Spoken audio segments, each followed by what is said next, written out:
Hey, how's it going, Rockstar? It's nice to see you. Welcome to my Rockstar lair. I just wanted to bring you along for a Rockstar session today. Well, it looks like you and I have a little bit of work to do. I don't know if anybody already told you, but we have to have a little talk. Oh, God, I'm so happy my assistant set up my Rockstar lair properly. Although, I think they have to change the heads on these, but whatever. Hey, dude, so basically, I got to talk to you about something, and that thing is that you've got a special mission, my friend. You've got about a year to turn into the rock star version of yourself. It looks like you've got to make some really cool videos of yourself to prove to people for until the end of the time that you could rock out a regular old rock song just as good as a regular rock star. And that's why we're here together. We're gonna work together to get you totally fit for the stage. It looks like you are gonna be in some Hollywood band's video, and then you're actually gonna be recording some of your own music videos and things like that.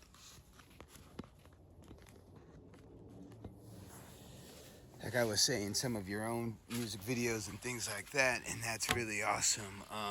So basically, I'm Sam. Hi, nice to meet you. And basically, I'll tell you a little bit about myself. I have been taking guys from zero to rock and roll hero here in Hollywood for more years than I will mention here, as a matter of fact.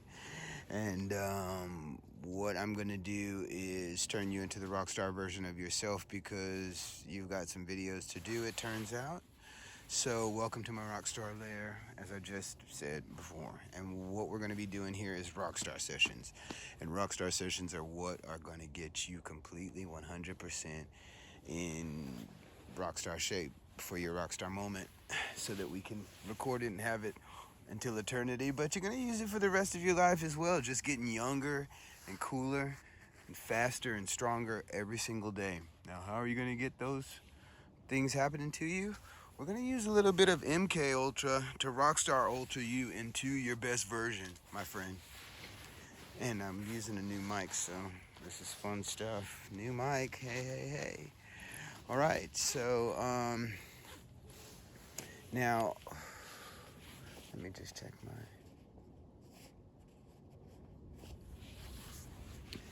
Now you have been chosen, and you've got a gig coming up, and for some reason you have to be the rock star version of yourself. I think it's because they're only going to let rock stars into the video, and you probably have to do a little bit of performing in the video. I don't know, but you've got your own videos coming up as well, so it doesn't matter.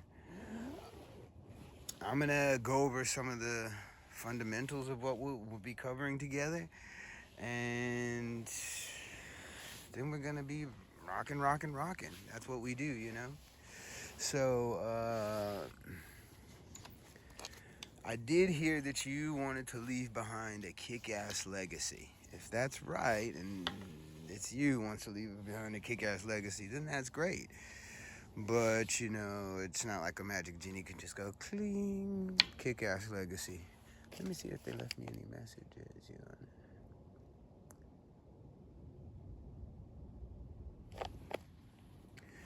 So if you're going to leave behind a kick-ass legacy, then that means you're going to have really great gigs. On stage, you're going to have to shine. You're going to have to be able to play and sing at the same time. And, you know, when we were kids, we used to set standards for rock stars. A rock star can play anything. At the drop of a hat, a rock star can play multiple instruments. A rock star can sing and play at the same time and rile up the crowd. And we're going to go over all of that stuff because regardless of what you think you want to put on, put on yourself going forward into your rock star version, the fact is people need to see you do a little bit of a juggling act, and that's singing, playing, and mock show at the same time. I don't know if you know about the Beatles mock show, and what that is all about is when they were at their first professional gig at the Kaiserkeller in Hamburg on the Reeperbahn. The owners used to say to them, "Mach show," which meant like make a show. And because the guys were so tired and so crazy and stuff like that, they actually did make a show, and they would, they were on pills as well, which I don't recommend. However, I highly recommend coffee, especially espresso coffee. I'm going to show you how to make your own without having to go to Starbucks to pay $5 a coffee. And let me tell you, this coffee will literally, I want you to taste test it with your favorite $5 coffee, and see if this espresso trick doesn't rock your world. You feel me? In any case, we're gonna have to get you into your best Rockstar shape so that you can leave kick-ass videos where you look like a real rock star who's able to move around, shake the crowd, incite a riot if need be. And we're also gonna get you ready for gigs. Being on stage is a whole different thing. You gotta just be able to really do it. And shoots as well. We're gonna have to work on your poses. We're gonna have to work on how well you come across in a shoot, because album covers, single covers, it depends on how far you want to take it after you star in that one video, and then you have your own performances, I think, to do in about a year, where they're gonna make video of them, and you'll have them forever. So that's really rad. So a little bit more about me. Basically, I have been making bands here in LA and mostly in Hollywood. And what I do is I'll take a guy from not owning an instrument and not actually thinking of himself as someone who can play. He'll say, I can't sing. And they'll go from there to their first performances in LA, to screaming crowds. And, a lot of them do not carry on with music afterwards. But while they're with me, they get their chops up to a certain point. And the drummer in one of my bands had the makings of a front man, and so I brought it out of him. And he went from I can't play and sing all the way to being really advanced in the end. And I'll tell you a little bit more about Scott as time goes on, and we build this fun little rock buddies friendship with but I'm going to tell you everything I know about rocking the stage. And what I have done is, some of the bands, one of the bands that I broke was at a little celebrity hideaway on Sunset and Vine. And I mean, the amount of celebrities who came through that place, it's like, Jeff Goldblum had a Monday night that he did there, and Molly Ringwald came and sang on the spinning piano with John Cryer playing like jazz songs for her. And Sabrina the Teenage Witch is a part owner of the place. And I saw everybody in that little block. I mean, Leo, Snoop spoke to me. Leo darted his eyes away from me so that there wasn't literally a like Leo riot. It's crazy stuff. But Eva Longoria, the cast of Lord of the Rings, and on and on and on. And I would break bands around LA, and Doc Hollywood, the vocal doctor for the studios, who goes in with all of the greats. And there's been like television interviews about Doc Hollywood. And one day I was at Cascade Studios, and I was just belting out a Paul McCartney the night before that intro, and I was just checking the acoustics of the room, and this guy comes around the door frame with his jaw on the floor, just like, comedically dramatic, like he'd seen a ghost or something. And he came into the doorway and he said, "Who sang that?" Like he was just completely floored by, me just warming up, kind of. And that was one of the most amazing moments I've ever had where someone has complimented my voice. But I've also had a moment where I'm in front of the Viper Room after getting off. It was my first show at the Viper Room, and it was just listed last year. And a lady passes in between me and Johnny Depp's cousin in front of the Viper Room, right outside the front door, and she says, "You have a really great voice."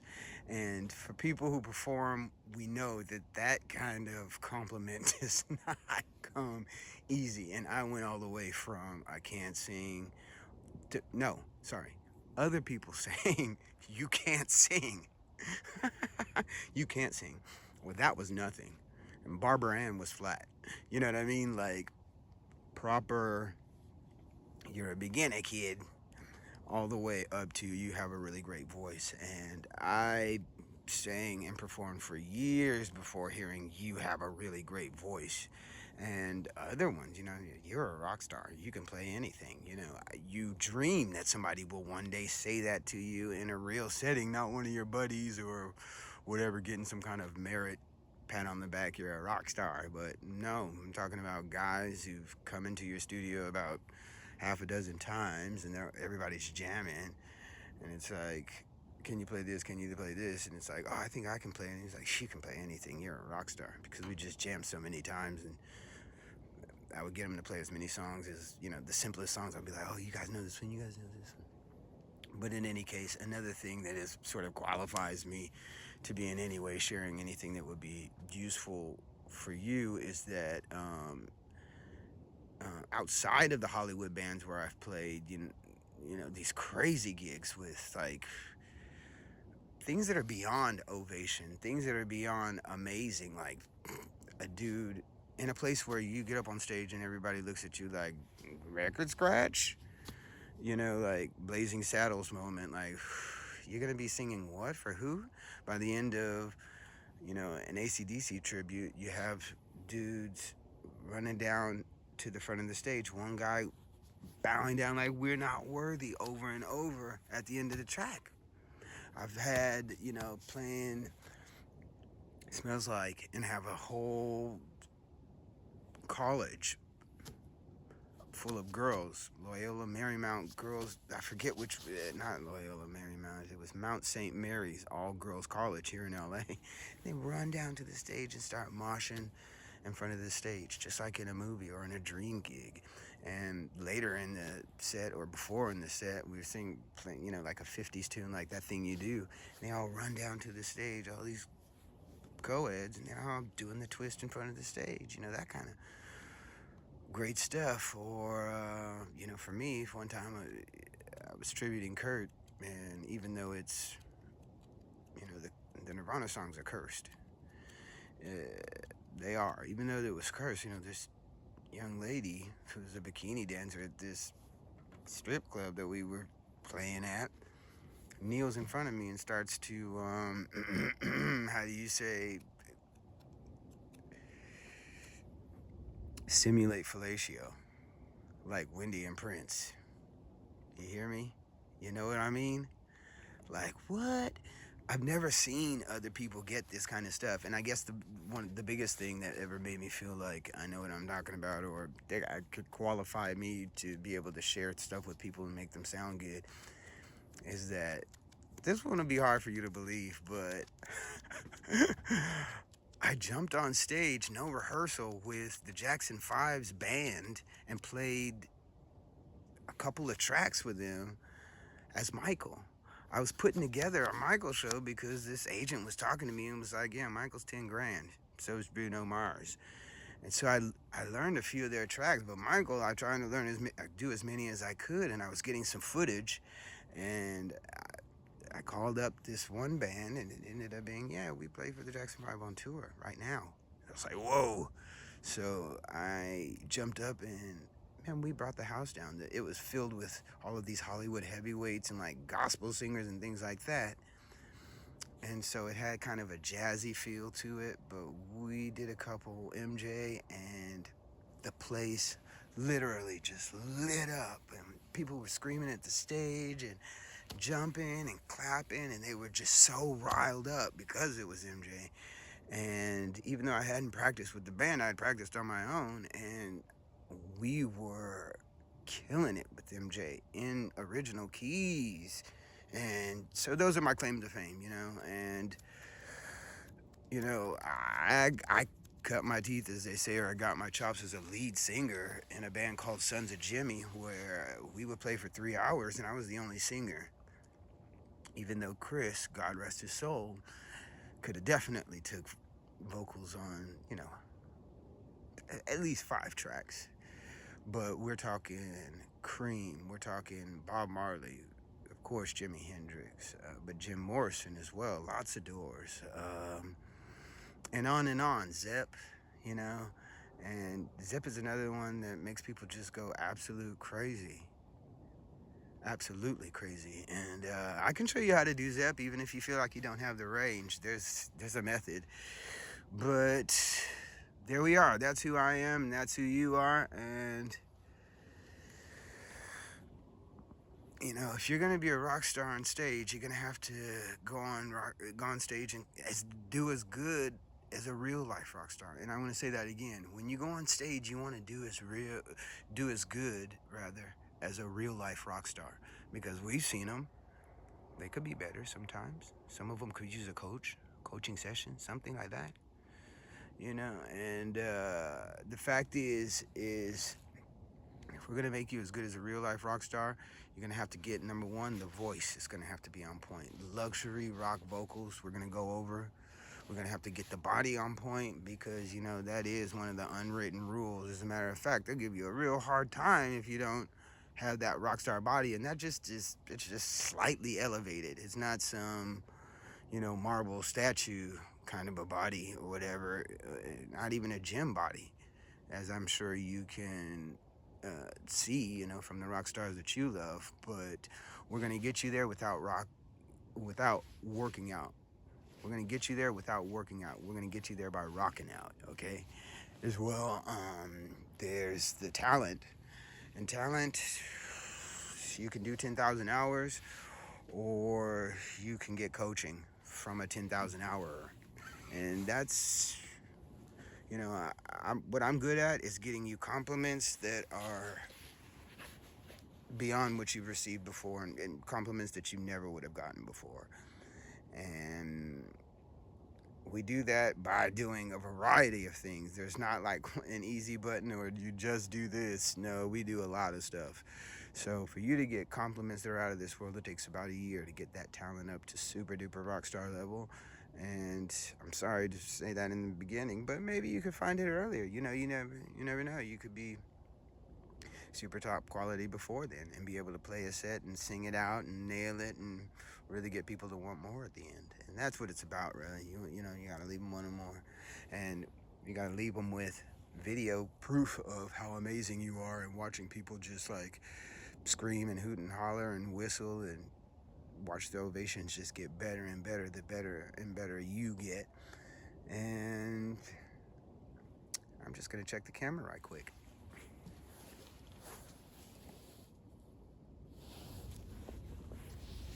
It looks like it's still going, so that's totally rad. Now I'm gonna do some little scales here while we talk about Rockstar sessions and rockouts, okay? To start off with, we're just gonna make sure that you're doing basically you're moving along real good with the music, okay? It's about finding that rhythm for the performance, and you're also gonna see it's about having that stamina to do more than you want to do in order to make you really at least do what you want to do when it comes time for stage. So we're going to work on that. We're going to do body work. We're going to figure out how to get you in shape without kicking your ass too hard. And we are going to play ninja. So that is going to be mind work, ISO, a little bit of Tai Chi, and also literally punches and kicking. But it's just extra stuff for body. And guitar work we're going to do, and it's great because we're going to have some teachers for guitar